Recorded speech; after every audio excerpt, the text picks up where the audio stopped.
Hey there, this is Miss Myers coming to you with our game design welcome video. Just wanted to tap in with you guys before we get started in our semester and kind of tell you a little bit about what to expect. I will have a few questions for you to answer as your first assignment just to make sure we've all watched this. Just a little bit about me, about what the class is going to entail, and how you can be successful with this class. Oh, sorry. Okay, I'll figure this out in a second. This is me right here. This is my oldest son, Trevin. Who's 18. He's in his first year of college. This is my daughter, Kaylee, who is 9. She's in the third grade. And this is my husband, Mike. Just a little bit about my kids. Trevin has had 2 knee surgeries in the last year. He tore his ACL his senior year of football and missed his whole senior year, which kind of interrupted his plans for playing college ball. Um, but he recovered nicely. He's done a very good job. And then here about a month ago, he had to have surgery on his other knee for a torn meniscus. So definitely have gone through the ringer on knee surgeries, but he's been better for it. Right now, he is in community college, going to finish up his associate's degree and then transfer to, hopefully right now, I think Radford University, which is about 30 minutes from us, and to pursue marketing, business and marketing. Kaylee, my 9-year-old, is really just kind of thriving and enjoying all things sports. She loves American Girl dolls and anything sports related that lets her get outside and just go. So, she's definitely just kind of coming into her own. It's easier to talk about Trevin because he's had a lot more life experience, but Kaylee is definitely just really kind of developing her own personality. She's quiet, giggly, and kind of shy, but she enjoys people and she enjoys her animals for sure. If she is not a veterinarian or working with animals in some way, shape, or form, I think she's missed her calling in life. My husband, he's just kind of the life of the party. At work, he's the spreadsheet guy. He does all the ordering of the materials for a plant so that he can keep everything up and going. If he's not doing his job, they shut the plant down. So we definitely are thankful for our family. We do have a dog named Zoe. You guys may see her on Class Connects from time to time. She is my loyal companion. She sits at my feet every day when I'm working in my office. So you'll love meeting Zoe. I do have 3 cats. One of which usually ends up, my desk here has a little platform shelf on top, and one of them jumps up there and sits most of the time. So it's very possible that you will see Zoe and my 3 cats. We do live in Floyd, Virginia. We're a rural area, Southwest Virginia, about an hour from Roanoke, about 30 minutes from Virginia Tech.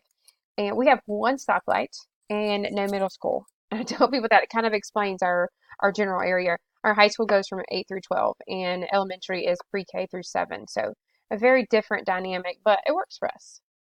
A little bit more about me, professionally speaking, I taught CTE classes for 13 years before leaving to pursue my own business. So kind of just got burnt out in teaching in general, not because of the students. I've always loved the kids. It was just more administrative and just in general, teaching stuff. So I missed it. I missed all things education. So I returned to teaching, became a VAVA teacher just this past fall, 2019. And I've learned a ton. Teaching online, just like you guys have probably figured out with learning online, is a totally different ballgame. But you have to think different. There are just different things that would make sense in a classroom setting, but not online. But there are other things that make more sense online and less in a classroom. So there are definitely pros and cons to both. But I am excited for a new semester and I'm excited to have a new class to teach. I actually took game design at our local community college, and then I got to teach it at our high school for 2 semesters. Then they moved it to business. They decided it was now going to be a business class. So they kind of took it away. And I was really sad because I enjoyed it. I am very active in my church. I sing in our praise and worship band, and I'm on the ministry team. So, 2/3 of my time outside of teaching and working is definitely spent at church.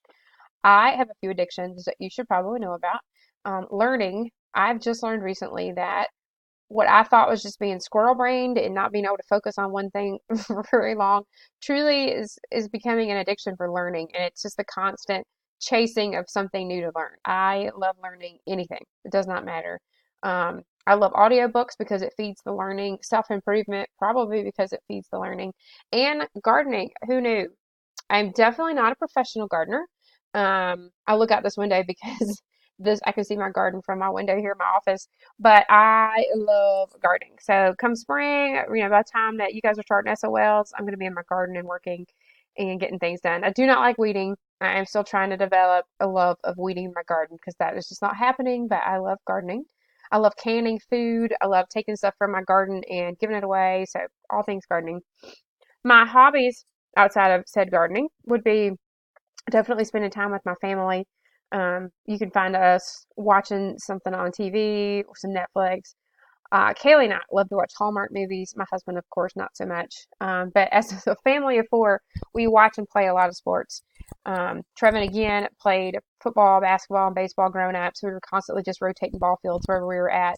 And now that Kaylee is in her running, so we have travel softball and travel basketball that we're doing, and she's going to start volleyball. So a lot of sports, a lot of watching. I did coach for 5 years our JV volleyball team here at our local high school, and Kaylee playing again. And I'm excited to get back into coaching. I love running a business. It's kind of evolved in different places and different times as to what that business is.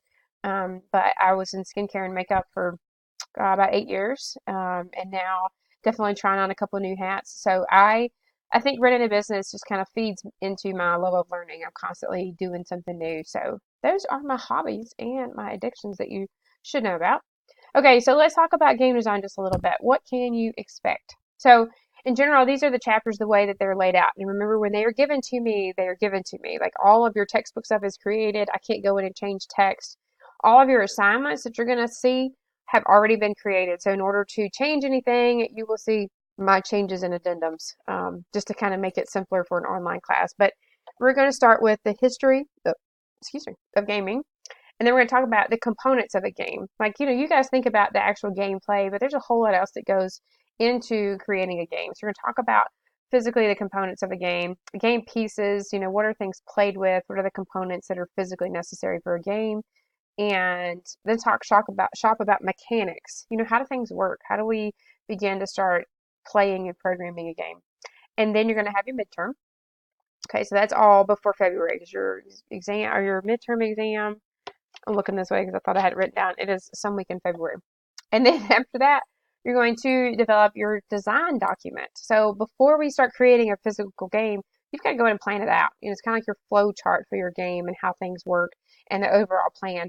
Kind of like making a movie. Everything has storyboards and a specific plan before they go in and just start filming stuff. Okay, so we're going to have a game design document. And then we're going to talk about narratology, which totally is a real word, right? It's basically all the storytelling in a game. And all the best games, in my opinion, have a good story. It's kind of like a movie. I mean, your movie could have characters and a plot and, a climax and a beginning and an end. But really, the overall picture is the story that it told that really made it successful. So we'll talk about that. And then we're talking about the business of video game design. How does it work? How does it work as a business? How does it work as making a living? Then you're going to physically make a game. Everybody say, woohoo. I know this is why you signed up for this class because you thought you were going to learn how to make games. So you're going to see it's a little bit of a brief stint. You're not going to just make games the whole time, but you definitely are going to make a game before the semester's up. And then I have an assignment that I used to do with my brick and mortar classroom, and that is a college and career assignment. We're going to go in and see what it takes to get a degree, or not a degree, but yeah, a degree in different colleges, and what kind of degree you need to do what you want to do. And it really just allows you to explore that as a career option if you want to do that. And then we'll take your final exam. So how this class is set up. Okay, you're going to have reading assignments, and I'll put those on the plan probably 3 or 4 days a week. We won't have reading assignments on Fridays, just because that's when we have our class connects. Each chapter will have some sort of project that will be graded. So I'm trying to make these as much of a variety as I can. But you'll make some videos, you'll submit me videos, you'll submit me images, you'll do some overall projects. I don't know, I can't tell you exactly because I have planned the first chapter already. So I know exactly what you're doing in the first chapter, but because it's my first time planning, this is still open-ended for me also. Quizzes. Each chapter you will have a book quiz. You will have an assessment for each chapter. But you do have flashcards that are already built in. I love this because I used to have to make my own flashcards for classes. So super stoked that you guys have built-in flashcards. And you just need to know that I have a little bit of creative control, but overall this class is created when I get it. This class I've actually been more impressed with than any other class I've taught. There is Zoe. Any other class I've taught so far. So I think you'll like it. Had to shut the door because my dog is going crazy. My people just got home. So Class Connects, I'm going to make those as interactive as I can. This will be a place that we really get to discuss some stuff. Instead of having you do review questions and discussing stuff on paper and submitting that, we're going to do that in your Class Connect. So it'll also be a time to reteach and enrich the material a little bit, but this material is really laid out well. So I don't know that there'll be a ton of reteaching, but definitely a lot of enrichment going on.